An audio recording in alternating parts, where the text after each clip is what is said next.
A single warning bell will sound 1 minute before the speaking time, and a double bell will be sounded at the speaking time. Please ensure that your mobile phones are switched off. I declare this debate open and call upon the first affirmative speaker, Jessica Thornhill.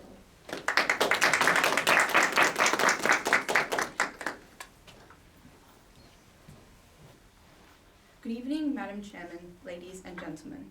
The topic for this debate is that the laws should be changed to allow all 13-year-olds to engage in paid work. We interpret that the laws within this topic refer to the different state and territory regulations regarding the minimum age requirement for paid work. The changes proposed within the topic refer to the introduction of a federalised act that standardises the mandated age minimum for child employment. This act would also mandate the conditions of such employment and remove the current inconsistent state and territory laws. We, the Affirmative team, strongly support this, and tonight we will argue why. Tonight, as the first speaker, I will contend that this changed law is necessary for the social and economic progress of Australia, as it will help with our current labour shortage crisis and respond to the urgent need for consistent age requirements regarding child employment to avoid unethical and exploitative conduct. Our second speaker will discuss the benefits of this changed law, and our third speaker will rebut and sum up our team's case. My first point is that allowing 13-year-olds to work will help in addressing the labour shortage crisis.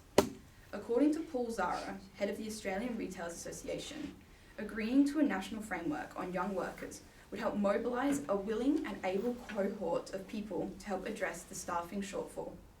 He also states that the ideal model is one that allows 13-year-olds to work with sensible regulations in place around not working during school hours or at times that would impact their education.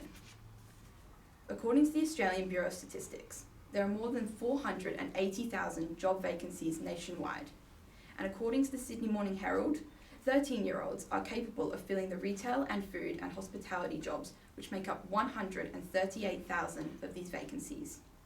Ladies and gentlemen, the need is clear. If we have able and most importantly willing 13-year-olds, why not let them work? Well, in most of Australia already does. According to the Fair Works Commission, it is only Victoria that has a minimum age of employment of 15 years old. However, they still allow 13-year-olds to work as long as they have a working permit and parental consent. This leads to my second point. What we clearly need is national consistency, and introducing a federalised Child Employment Act that allows all 13-year-olds to work in every state and territory would promote this. According to the Australian Law Reform Commission, consistency is an essential characteristic of ethics and the law. Inconsistent practice diminishes the prospects of the development of norms of protection. Based on this principle, we strongly believe that standardising laws to allow all 13-year-olds across Australia to work would be a significant step in achieving an essential characteristic of ethics and the law. While the negative team may try to argue that this legislation would lead to the expectation and exploitation of 13-year-olds in the workforce, this would not be the case, as according to the Australian Institute of Family Studies, this national framework would make a substantial and sustained reduction in child abuse and exploitation, as there will be stringent laws in place to ensure the protection of children. For example, these laws would dictate that 13-year-olds are not allowed to work during school hours, have shifts that are more than 3 hours, or be rostered at times that disrupts their participation in school. So, Madam Chairman, ladies and gentlemen, to conclude, we need this change. Consistency is an essential characteristic of ethics and the law, and as the opposition might argue, 13-year-olds can be vulnerable, and we therefore need nationally consistent laws that will protect them. Lastly, we are a nation in a labour shortage crisis, and if we have able and willing 13-year-olds, why not allow the most obvious solution?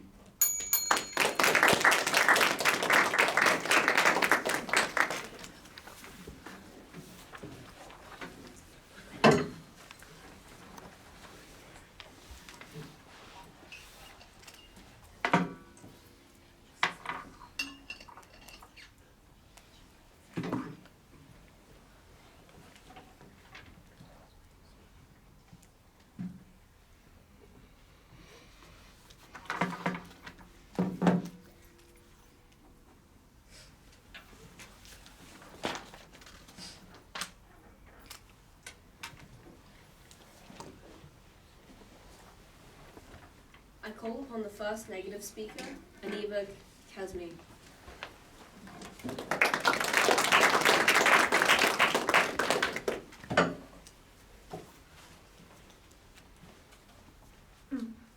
Good evening, Madam Chairman, ladies and gentlemen. The topic for tonight's debate is that the law should be changed to allow all 13-year-olds to engage in paid work. We, as the Negative team, strongly disagree with this topic. I will discuss how 13-year-olds getting into paid work would enable them to do less at school and likely face sexual harassment. Our second speaker will be arguing that if 13-year-olds work, it will give them the opportunity to purchase illicit drugs and alcohol, and how older people need jobs more than young teenagers. Our third speaker will firmly rebut and summarize the debate, but first I would like to point out some of the opposition's flaws. The first affirmative speaker has tried to tell you that employing young teenagers helps fill the current labor shortages.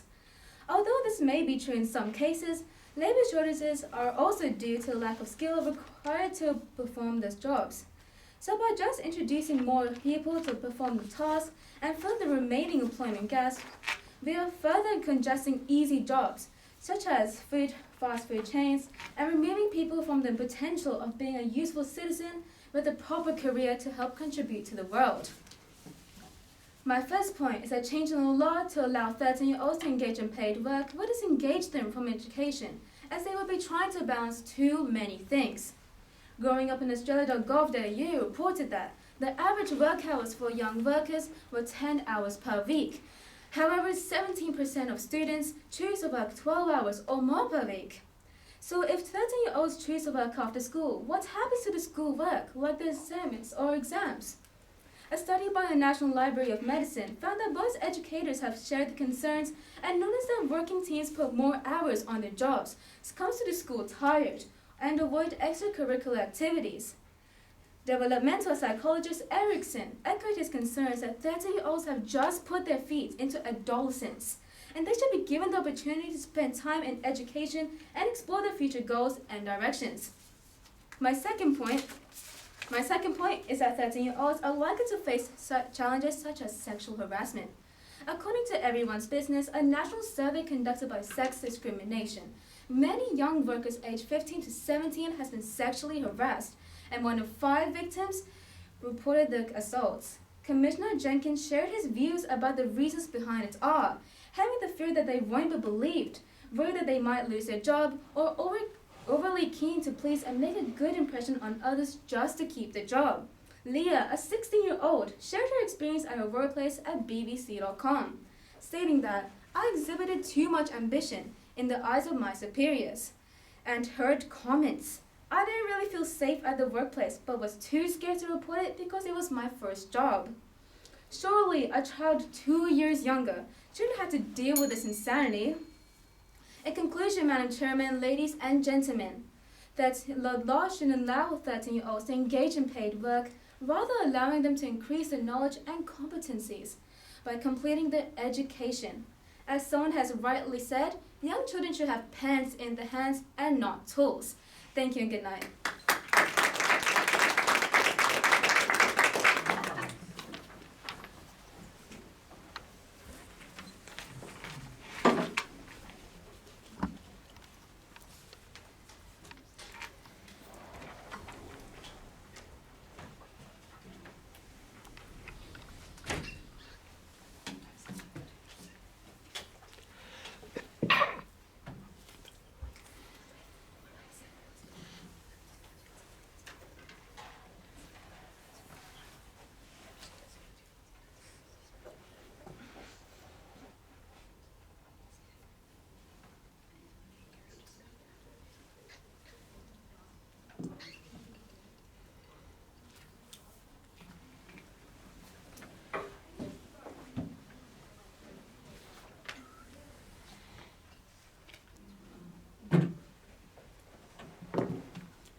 I call upon the second affirmative speaker, Amina Anklis.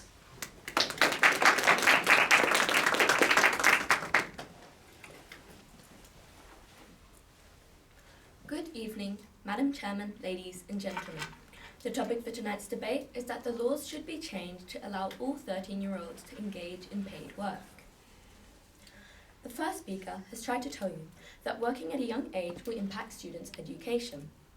We would like to first clarify that 13-year-olds are not permitted to work during school hours.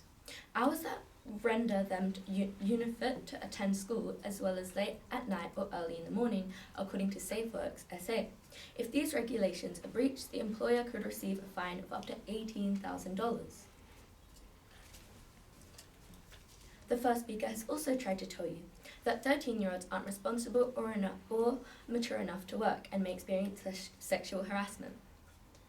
According to StandForChildren's.org, children aged 12 to 18 do more complex thinking. This type of thinking is also known as formal logical operations. This includes the ability to perform abstract thinking, reason from known principles, consider many points of view, and think about the process of thinking. Accordingly, it is self-evident that a 13-year-old has the cognitive capacity and emotional maturity to engage in paid employment. We understand that not all 13-year-olds are the same, and those who feel they are not capable of handling paid work should refrain from seeking paid work. Our first speaker has already argued that this changed law is necessary, as it will help with our current labour shortage crisis and respond to the urgent need for consistent age requirements regarding child employment to avoid unethical and exploitative conduct. Tonight, as the second speaker, I will extend on this by arguing the benefits of such changed law. My first point is that allowing 13-year-olds to engage in paid work will enable the development of their financial literacy, which is a highly beneficial skill. According to world-renowned economics advisor Scott Pape, part-time jobs act as a financial gateway drug for a teenager. This refers to the concept that having your own job creates a passion for understanding finance that helps you to become more interested in the value of money, which is overall highly beneficial. Why? Because according to Anna Marie Lusardi, lecturer of the George Washington University School of Business, worldwide, only 1/3 of adults understand basic financial concepts. One way that we can improve this statistic is by helping people learn the value of money through employment from a young age. The negative might try to tell you that this skill can be taught in schools. However, according to Louis Dolores, the director of teaching and learning at Harvard, a lesson on how to budget is not as impactful as having your own job. This leads me to my second point, that allowing 13-year-olds to engage in paid work will develop their social and personal skills. COVID-19 has been a major setback and stunted social growth for children. Introducing jobs at a young age will not only teach them responsibility and financial literacy, but it will also strengthen the social and personal skills of many growing minds. According to America Raffanelli, political scientist and communications expert, students have demonstrated that adverse childhood experiences have detrimental effects on brain development and overall health. So it does have a huge impact, according to Sion Philpott, Korean entrepreneurship expert. The many skills which can be developed through engaging in work include self-reliance, interpersonal skills, problem-solving skills, maturity, teamwork, and self-esteem. So, Mr. Chairman, ladies and gentlemen, to conclude, we, the Affirmative team, strongly believe that allowing 13-year-olds to engage in paid work has many benefits, such as allowing them to gain an authentic and powerful understanding of financial literacy and to develop personal and social skills that are highly beneficial. If we have able and willing 13-year-olds that would benefit from this financial, social, and personal development, why not allow the most obvious solution? Thank you.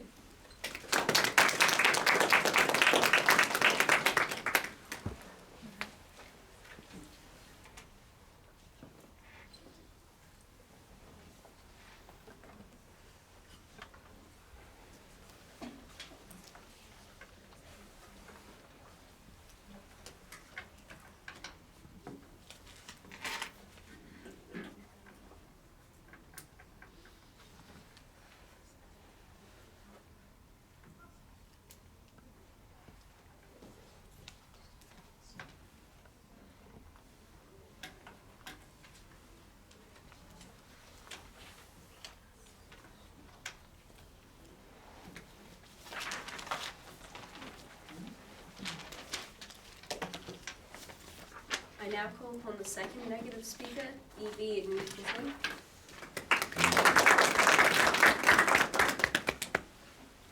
Good evening, Madam Chairman, ladies and gentlemen. The topic for tonight's debate is that the laws should be changed to allow 13-year-olds to engage in paid work. We, as the negative team, strongly disagree with this statement.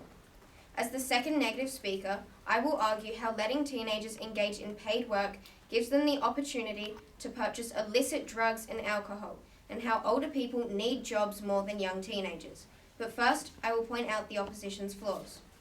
The second affirmative speaker has told you that jobs help young teenagers to manage money and personal finance.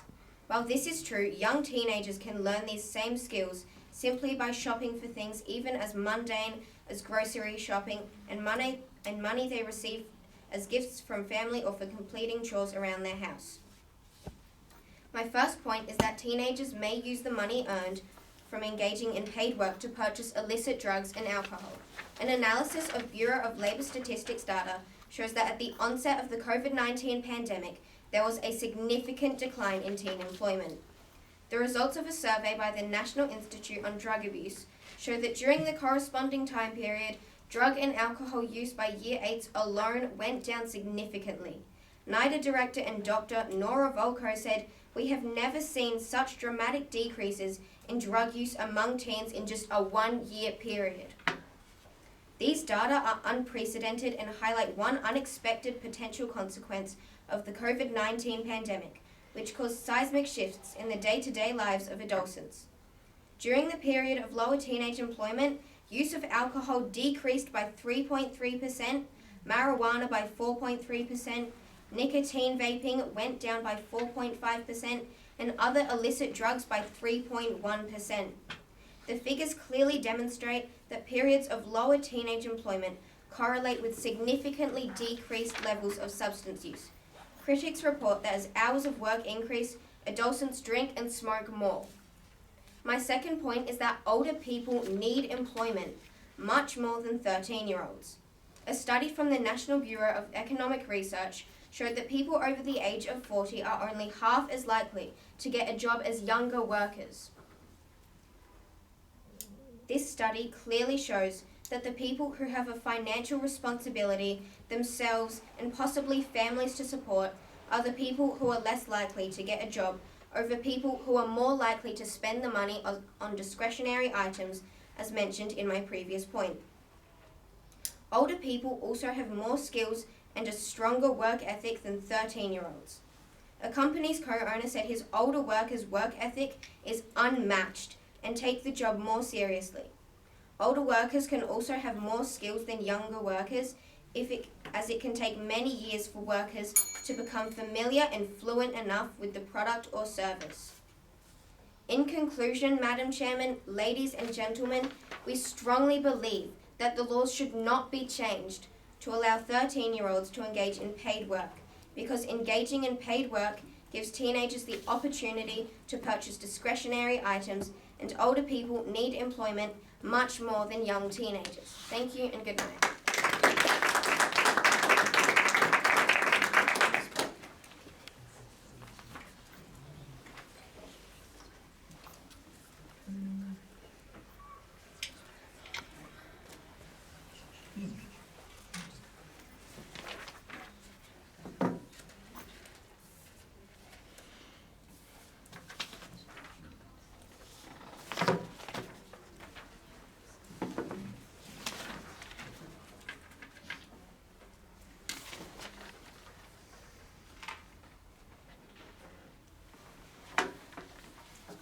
I call upon the third affirmative speaker, Glenunga.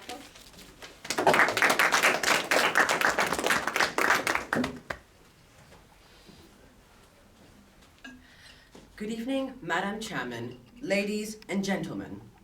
I would like to reinstate the topic for our debate is that the laws should be changed to allow all 13-year-olds to engage in paid work. I'll now move on to rebutting the negative team's points. The first speaker from the negative team has tried to tell you that 13-year-olds already have a lot of stress from school and working a part-time job will only add to this stress. As per our definition, the proposed national framework presupposes that the rigors of employment should not adversely affect students' well-being and school performance, as stipulated by all current state employment statutes. Therefore, the opposition commits a logical paradox, or contradictory premise fallacy, wherein an established premise is contradicted by a claim, resulting in a logical paradox. If partaking in part-time work exacerbates stress that detriments student well-being, this will be necessarily precluded by the legislated child employment statutes, thereby rendering this initial claim void. To reiterate, any adverse consequences incurred, including excess stress when engaged in paid work, which detriments school performance and well-being, necessarily violates the conditions for youth to partake in such paid work, thereby annulling the opposition's fallacy. The first speaker has also tried to tell you that working at a young age will impact students' education. We would first like to clarify that 13-year-olds are not permitted to work during school hours that render them unfit to attend school, as well as late at night or early in the morning, according to SafeWorks SA. If these regulations are breached, the employer could receive a fine of up to $18,000. Furthermore, according to the Daily Mail, more than 50% of teenagers spend 4 or more hours of their time on television screens, computer screens, and small screens accessed on smartphones and other handheld devices. As you can see, not all after-school hours are spent on educational activities. Majority of kids are spending their time on unproductive activities. By engaging in paid work, it not only improves their financial literacy, social competency, and responsibility, but also deters them spending time on unproductive activities, such as spending time on screen media. The second affirmative speaker has tried to tell you that, the first affirmative speaker has tried to tell you that teenagers working may experience sexual harassment in the workplace. This is why the Fair Works Commission exists, to ensure that the exploitation and abuse of children does not exist in a workplace environment. If students are being exploited, then reporting it to the Fair Works Commission is the best and legal course of action. And many adults do experience some form of sexual harassment in their day-to-day working life, but this does not mean that they should not pursue a job as they need to earn for their family. Also, the second affirmative speaker stated that at the beginning of the COVID-19 pandemic, drug use went down within teenagers, specifically year 8s.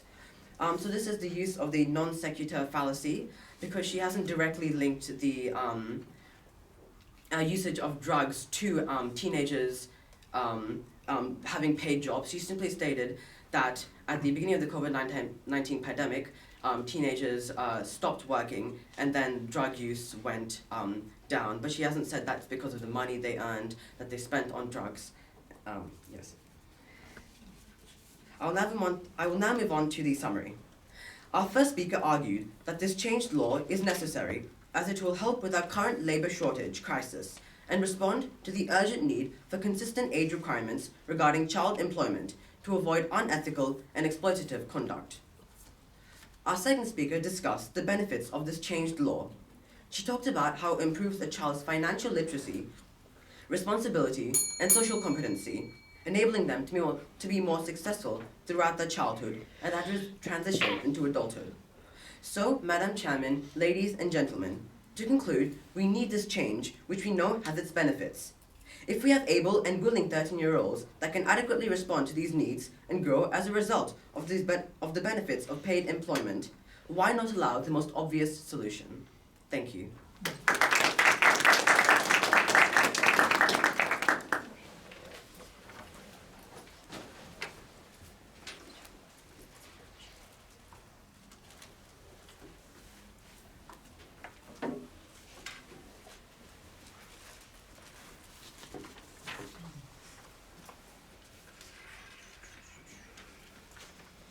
I call upon the third negative speaker, Aria Whistling.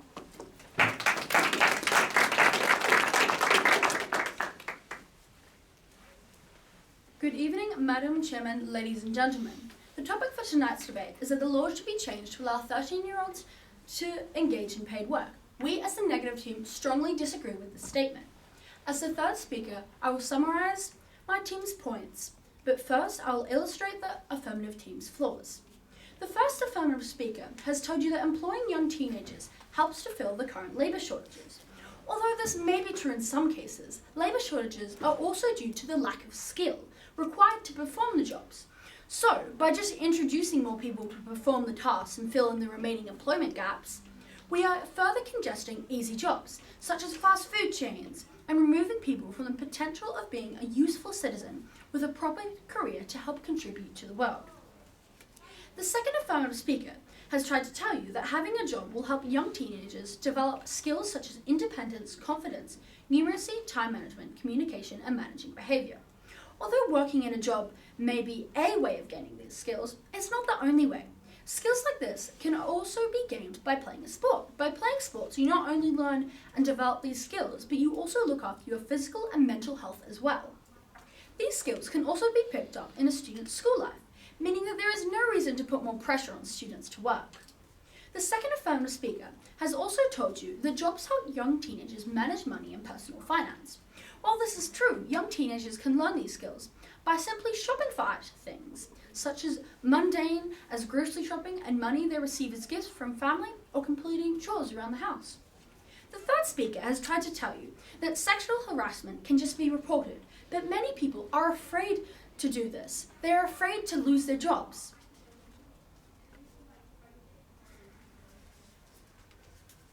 Our first speaker said changing the laws for 13-year-olds to work would have a toll on their study. This is because they have less time to study. Development psychologist Erickson stated that 13-year-olds have just begun being teenagers and need time for education and to explore their future.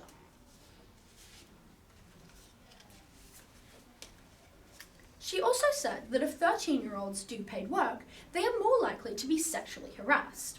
A national survey conducted by Sex Discrimination reported that many young workers aged 15 to 17 have been sexually harassed. Think of what could happen to a child 2 years younger, how harmful it would be. Our second speaker said letting teenagers into paid work gives them the money to purchase illicit substances. Labour data cited by the second speaker shows a correlation between teen employment and drug use. Why would we want to enable this in younger groups? She also stated that older people need employment more than teenagers. A national study showed that people over 40 are only half as likely to get a job as younger workers. Therefore, allowing young people to work will take away from the more skilled workers that need money to support themselves. In conclusion, we believe that the laws should not be changed to allow 13-year-olds into paid work because it takes a toll on their study. They are more likely to be sexually harassed, they can afford to buy illicit substances, and older people need jobs much, much more. Why would we change a law that keeps children safe and prioritizes their education? Why would we jeopardize the education of our future leaders? Thank you and good night.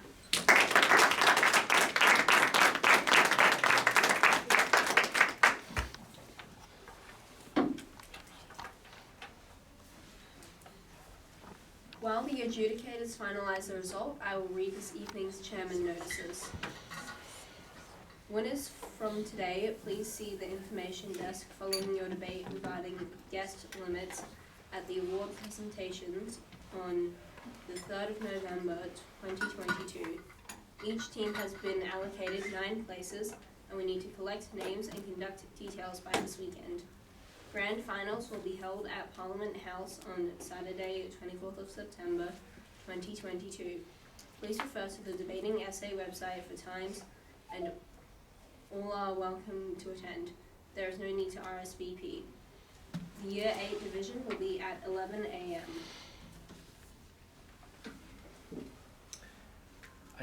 Do any of us have a certificate for the debating award? Do you want me to see if I can go? Yes, that'd be great. Could you please?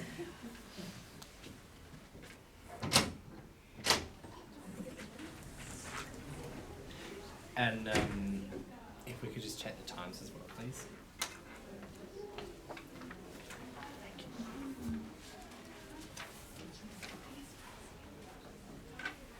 Thank you.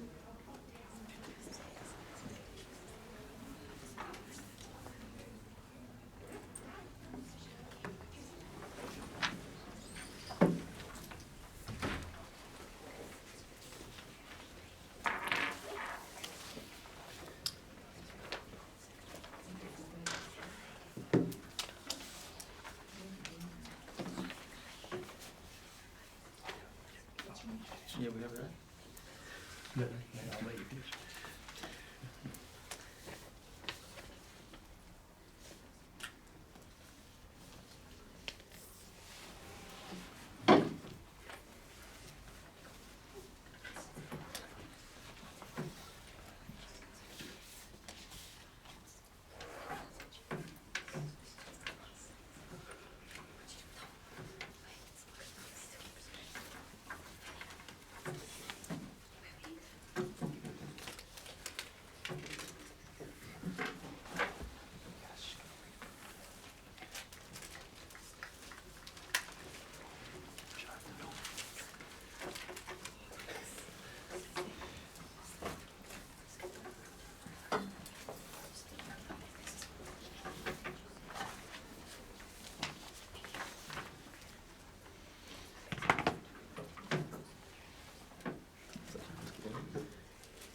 What did you do?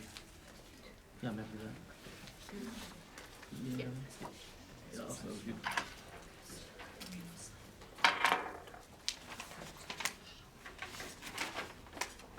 Is that right? Is that what you did? Mm-hmm.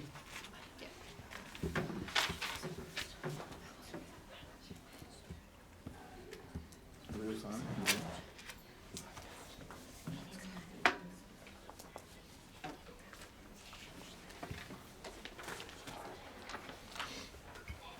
Sign for the month.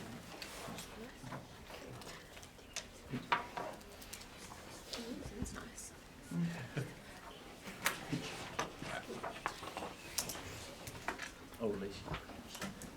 I invite a representative of the adjudication panel to come forward and announce the result. Thank you, everyone. Firstly, congratulations to both teams on making it to the semi-finals. It was a great debate to witness, and we hope to see you again next year. Tonight, as it was last week, a panel adjudication of 3 adjudicators who independently come to our decision regarding the debate. And tonight, it was a unanimous decision that the winner of this debate was the affirmative team. And the debating award tonight goes to our first affirmative speaker, Jessica.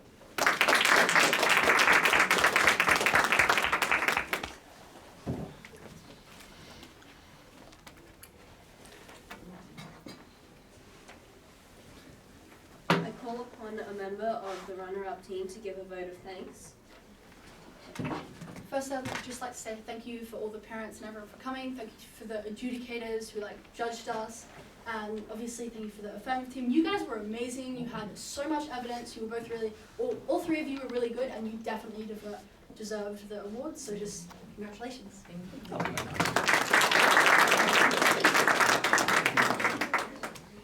I call upon a member of the winning team to give a second vote of thanks.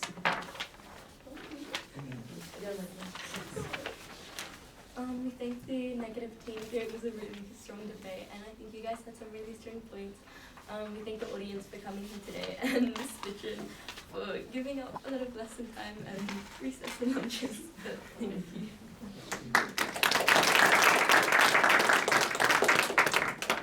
Ladies and gentlemen, thank you for your attendance. I now declare this debate closed.